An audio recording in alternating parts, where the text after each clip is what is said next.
tape on it and looked up. Unbelievable. Just unbelievable. You can see it from all levels. You see the fans in the stadium, you see the cheerleaders, the players on the field. This is the way they intended it. Obviously, the move from Oakland came with a lot of bumps and hurt feelings, quite frankly. Okay, we are now training the camera over. It is going to be one of the great pregame rituals. You know, various teams have their let's start the game.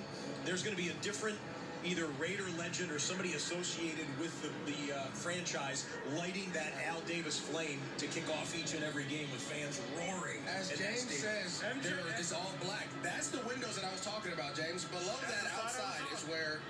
No, couldn't have been. Man. That was the side I was on. Yep, that's facing the strip right there. And MJD, you do have a brick outside, so I'm assuming you're going to be one of the first people they asked to light that torch. No, I hope so. James Palmer has it covered indoors and outdoors for the Las Vegas Raiders, which is no easy task in early August to be outside in that Vegas dry heat there. James, great job. We're going to